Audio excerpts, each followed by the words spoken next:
नमस्कार, मैं हूं प्रियंवदा तिवारी और आप देख रहे हैं तिलक पत्रिका। हमारी संस्कृति, हमारे संस्कार सदा रहे हमारे साथ। आज है वासंतिक नवरात्र का दूसरा दिन और ऐसे में अभी हम आ चुके हैं माता ब्रह्मचारिणी के मंदिर में। माता को ब्रह्मचारिणी देवी कहा जाता है, यानी तप का आचरण करने वाली माता हैं। ऐ गिरि नंदिनी नंदित मेदिनी विश्व विनोदिनी नंदनुते गिरिवर विंध्य शिरोधिनी वासिनी विष्णु विलासिनी जिष्णुनुते भगवती हे शिति कंठ कुटुंबिनी भूरि कृते जय जय हे महिषासुर मर्दिनी रम्यक परदिनी शैलसुते मां रम्यक परदिनी शैलसुते। तो मंदिर है काशी के दुर्गा घाट पे विराजमान है माता और कहा जाता है कि स्वयंभू रूप में विराजमान है। इस मंदिर का उल्लेख स्कंद पुराण के काशी खंड में मिलता है। कहा जाता है कि भगवान शंकर को पति रूप में पाने के लिए माता ने कठोर तपस्या की थी और इसी जगह पे की थी और इसीलिए माता का नाम ब्रह्मचारिणी पड़ा। इस मंदिर में दूर दूर से भक्त खींचे चले आते हैं। अभी आप देख सकते हैं यहाँ पे कतारबद्ध तरीके से लाइन में लगे हुए हैं जो श्रद्धालु आ रहे हैं माता का दर्शन करने के लिए। और मंगला आरती के बाद से ही मंदिर का जो पट है श्रद्धालुओं के लिए खोल दिया गया है। इस मंदिर का एक अलग ही विशेष महत्व बताया गया है। वासंतिक नवरात्र और शारदीय नवरात्रि के दूसरे दिन माता का विशेष पूजन का विधान है। इस मंदिर में अष्टमी के दिन 2000 से ऊपर जो नारियल है उनकी बलि चढ़ाई जाती है और बलि प्रथा का विशेष महत्व दिया गया, यानी बलि जो नारियल है उसका बलि दिया जाता है। और इस बलि को देखने के लिए काफ़ी दूर दूर से भक्त खींचे चले आते हैं और अपने मनोकामनाओं को मानते हुए यहाँ पे बलि प्रथा की जाती है और अब नारियल देते हैं, क्योंकि कहा जाता है कि माता नारियल के बलि से बेहद प्रसन्न हो जाती है। जिन बच्चों में मानसिक विकार होते हैं, अगर माता का दर्शन पूजन कर लेते हैं तो उनके मानसिक विकार दूर हो जाते हैं। अगर किसी व्यक्ति को संतान की प्राप्ति नहीं होती, वो भी इस मंदिर में आते हैं, माता से आग्रह करते हैं तो माता उनकी झोली भर देती हैं। तो अभी इस नवरात्रि माता ब्रह्मचारिणी का दर्शन पूजन जरूर करें। माता को लाल पुष्प जो है बेहद पसंद है, तो जब भी माता के मंदिर में जाएं नारियल और चुनरी और गुड़हल का फूल जरूर ले जाएं।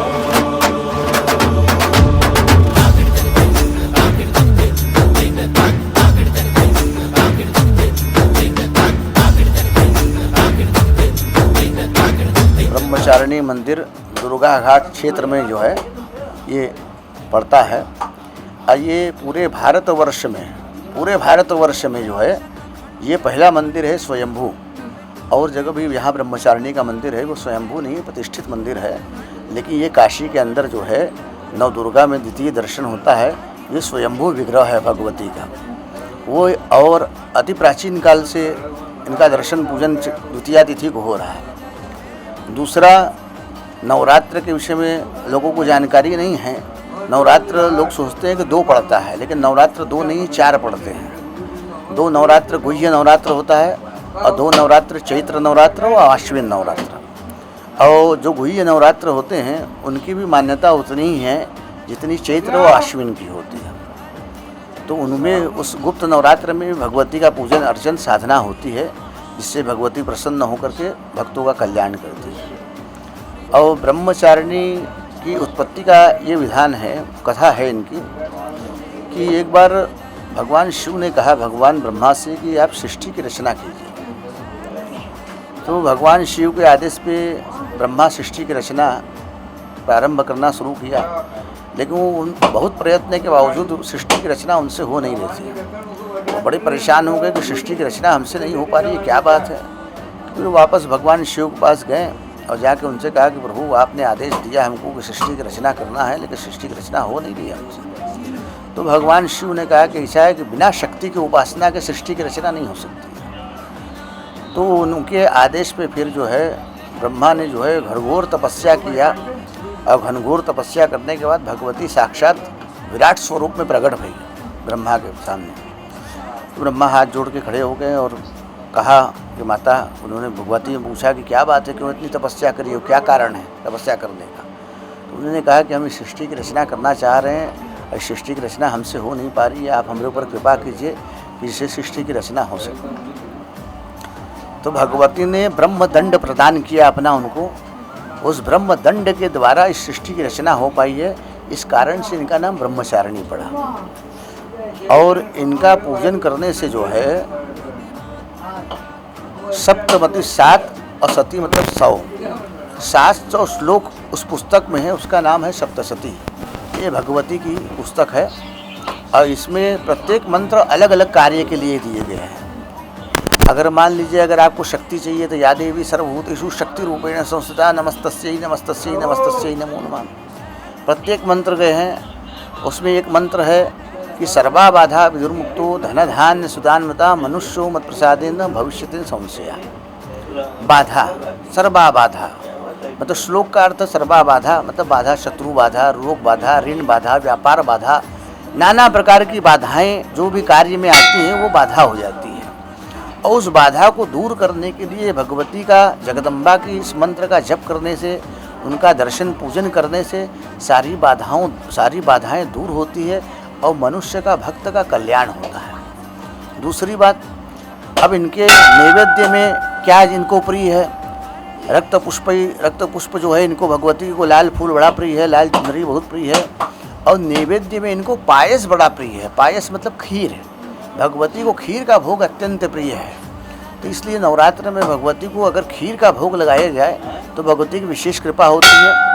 और दूसरा, आपने बलि प्रदाने पूजा या मग्नि कार्य महोत्सव, अगर आपने सब पूजा भगवती की किया और भगवती का पूजन करने के बाद नारियल का बलिदान नहीं किया तो आपकी पूजा अधूरी रहेगी। इसलिए भगवती को नारियल का बलिदान बड़ा प्रिय है। तो इसलिए सभी भक्तगण जो है भगवती को नारियल अर्पण करते हैं, जिससे भगवती प्रसन्न हो और प्रसन्न हो करके भक्तों का कल्याण करे।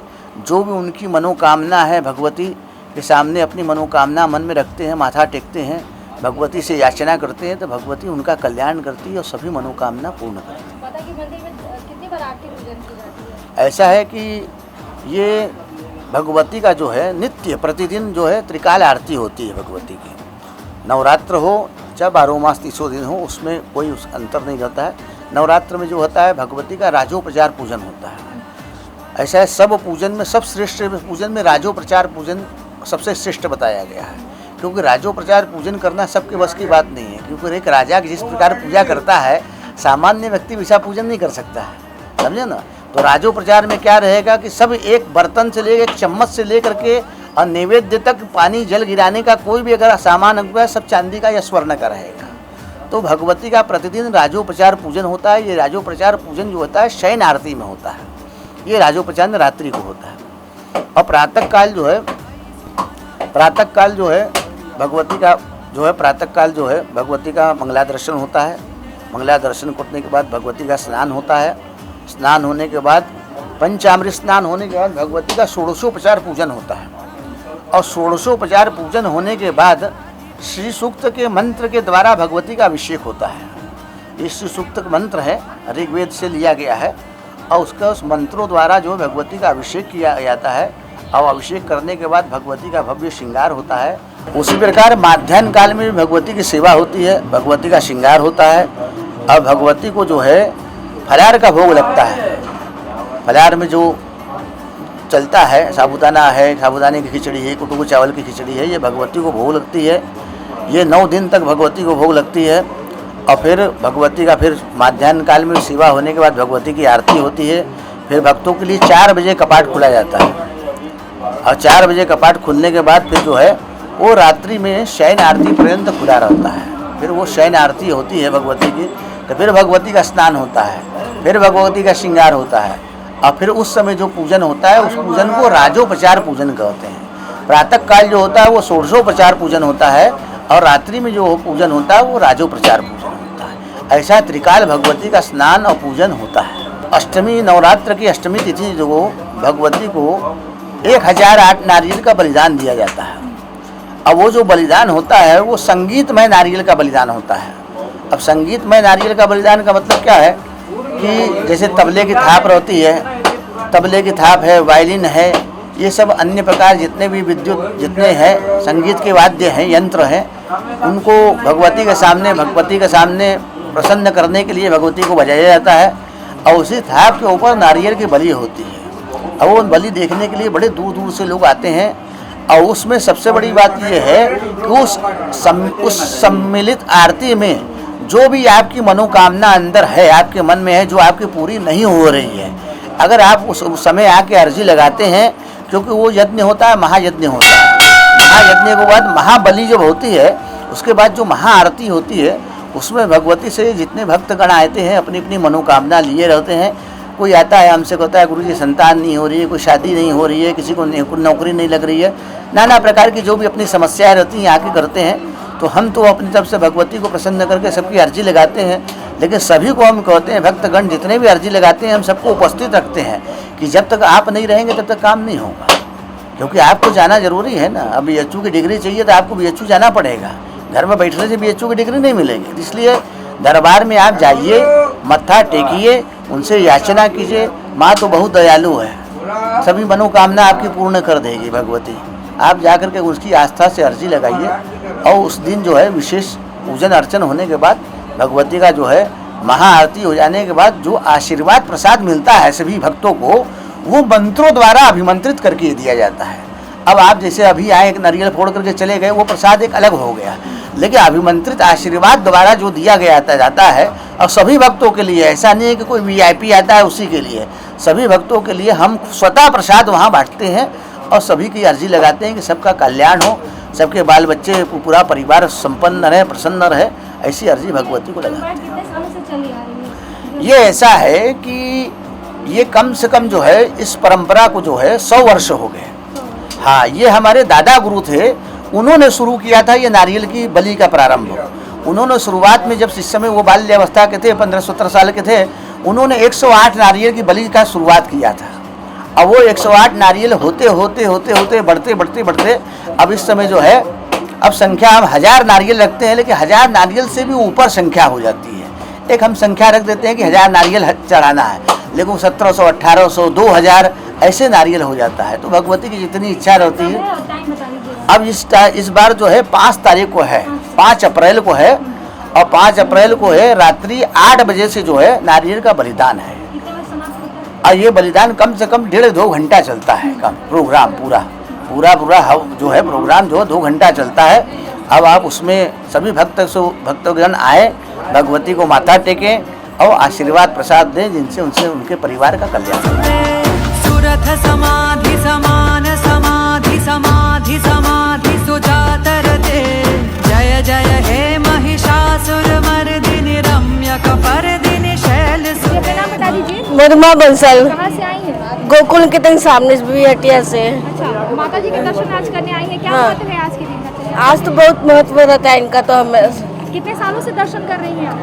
28 साल से। 28 साल से। मनोकामनाएं पूरी करती है माता? हाँ, कितनी आस्था है माता में? बहुत आस्था इनकी है। जो जो मांगी है माता ने दिया है। कमलानिलये कमलानिलयः सकथं न भवेत् तव पदमेव परं पदमित्यनुशीलयतो मम किं न शिवे। का तो बहुत बड़ा महत्व है ही है, और इनका दर्शन करने से भाई मनोकामना तो पूर्ण होती है। कितने सालों से आप आ रही हैं माता के? हम नवरात्रि में आते नवरात्रि में हैं कम से कम 20 साल। माता को क्या क्या चढ़ाएंगी, भेंट क्या करेंगी, कितनी भेंट आस्था है तो देखिए आस्था तो बहुत है, लेकिन हमको फूल की ये होती है तो इससे लगता है पैसा और ऐसे फूल छुट्टा चढ़ा दे। अच्छा, ऐसे तो हाँ, हम माला सप्तमी वाले दिन चढ़ाते हैं, सप्तमी के दिन चढ़ाते हैं नारियल और माला।